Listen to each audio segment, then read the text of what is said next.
नेपालको राजनीतिक इतिहासमा कहिलेकाहीँ यस्ता मोडहरू आउँछन् जसले देशको दिशा नै बदलिदिन्छन्। यो कथा त्यस्तै एउटा निर्णायक क्षणको हो। दशकौंदेखि जकडिएको अस्थिरता र दण्डहीनताको जालो च्यातेर एउटा नयाँ नेपालको उदयको कथा। जब व्यवस्था नै अपराधी बन्छ, विद्रोह अनिवार्य हुन्छ। यो केवल एउटा भनाइ मात्रै होइन, यो त त्यो विद्रोहको मुटुको आवाज हो जसले नेपालको शक्ति संरचनालाई जरैदेखि हल्लाइदियो। आज हामी यही विद्रोह, यसले ल्याएको परिवर्तन र भविष्यको चुनौतीको गहिराईमा पुग्नेछौँ। हाम्रो कथाको सुरुवात सबैभन्दा नाटकीय घटनाबाट हुन्छ। नयाँ सरकारले शपथ लिएको 48 घण्टा पनि बितेको थिएन। देशले यस्तो दृश्य देख्यो जसको सायदै कसैले कल्पना गरेको थियो। यो कुनै राजनीतिक बदला थिएन, यो त थियो जवाफदेहिताको सुरुवात। पूर्व प्रधानमन्त्री केपी शर्मा ओली, पूर्व गृहमन्त्री रमेश लेखक, एकपछि अर्को शक्तिशाली व्यक्तिहरू पक्राउ परे। कारण वर्षौंदेखि धुलो लागेर बसेको गौरी बहादुर कार्की आयोगको प्रतिवेदन, जसमा उनीहरूलाई 2025 को आन्दोलनमा भएको दमनमा आपराधिक लापरवाही गरेको स्पष्ट आरोप थियो। पहिलो पटक सत्तामा बसेकाहरूलाई उनीहरूको कामको लागि कानूनको कठघरामा उभ्याइदियो। सन्देश एकदमै स्पष्ट थियो, अब नेपालमा दण्डहीनताको युग सकियो। नयाँ प्रधानमन्त्रीको यो भनाइले सरकारको अठोटलाई झनै प्रष्ट पार्यो। यो केवल भाषणको लागि भनिएको कुरा थिएन, यो त 34 वर्षसम्म चलेको भ्रष्टाचारको सङ्गठित सञ्जाललाई तोड्ने एउटा कठोर नीतिको घोषणा थियो। हो, यो सञ्जाल तोड्न सरकारले एउटा 2 चरणको योजना अघि सार्यो। 1990 सालदेखि सार्वजनिक पदमा बसेका हरेक व्यक्तिको सम्पत्ति छानबिन गर्ने।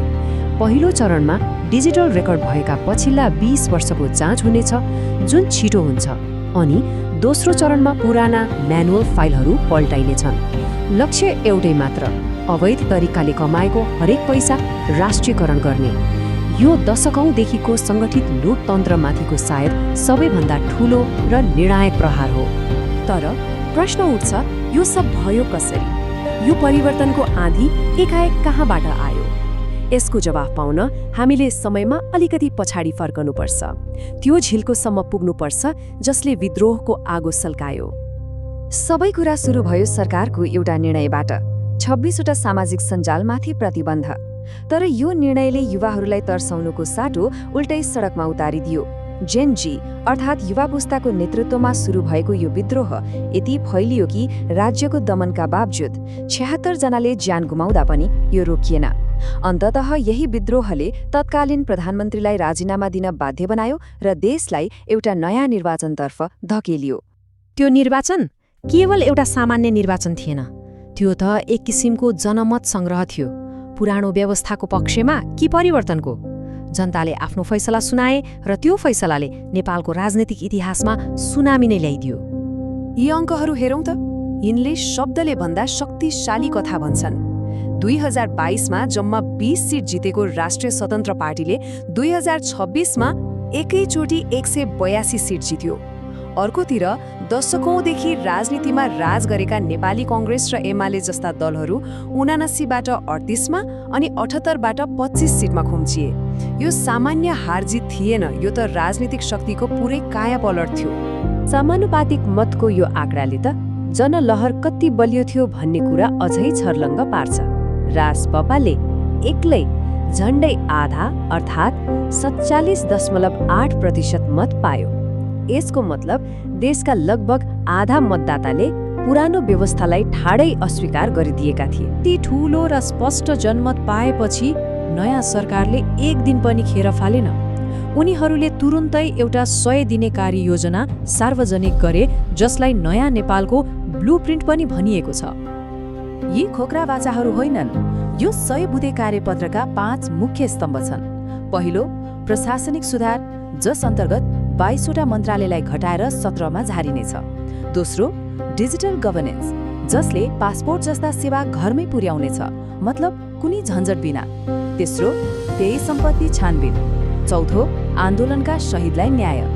र पाँचौं, विश्वविद्यालय जस्ता सार्वजनिक संस्थाहरूबाट राजनीतिक सङ्गठनहरू हटाउने। र सबैभन्दा महत्त्वपूर्ण कुरा, हरेक कामको लागि समय सीमा र जिम्मेवार व्यक्ति तोकिएको छ। सरकारको बनोटले पनि जेनजी विद्रोहको भावनालाई समेटेको देखिन्छ। 16 जना मन्त्रीमध्ये अधिकांश 40 वर्षभन्दा कम उमेरका छन् र सबै आफ्नो क्षेत्रका विज्ञ। भन्नुको मतलब यो मन्त्रीमण्डल राजनीतिक भागबण्डाको अखडा होइन, यो एउटा काम गर्ने विज्ञहरूको समूह हो। प्रचण्ड बहुमत, स्पष्ट योजना र जनताको साथ, सबै कुरा ठिक देखिन्छ होइन त? तर यो परिवर्तनको यात्रा सोचे जस्तो सजिलो छैन। पुरानो व्यवस्थाले एउटा यस्तो संस्थागत पर्खाल खडा गरिदिएको छ जसलाई तोड्न निकै गाह्रो छ। यहाँनिर छ खास जटिलता। प्रतिनिधि सभा अर्थात् तल्लो सदनमा रासोपाको लगभग 2/3 बहुमत छ, तर राष्ट्रिय सभा अर्थात् माथिल्लो सदनमा चाहिँ अझै पनि पुरानै दलहरूको पकड छ। यसको अर्थ के हो भने नयाँ सरकारले सामान्य कानुनहरू त सजिलै बनाउन सक्छ, तर संविधान संशोधन जस्ता ठूला र दूरगामी निर्णयहरू गर्न सक्दैन। यो चार्टले त्यो चुनौतीलाई अझै डरलाग्दो तरिकाले देखाउँछ। राष्ट्रिय सभामा राष्ट्रिय स्वतन्त्र पार्टीको उपस्थिति 0 छ, एउटा पनि सिट छैन। यो संरचनाले सरकारका कैयौं सुधारका योजनाहरूलाई रोक्न सक्छ। यसले नयाँ र पुरानो शक्तिबीच एक किसिमको द्वन्द्व सृजना गर्ने निश्चित छ। त्यसो भए अन्तिम र सबैभन्दा महत्त्वपूर्ण प्रश्न यही हो, के जनताले दिएको यो अभूतपूर्व र ऐतिहासिक जनादेशले व्यवस्थाभित्रै जड गाडेर बसेको पुरानो शक्तिको यो अन्तिम पर्खाललाई भत्काउन सक्ला?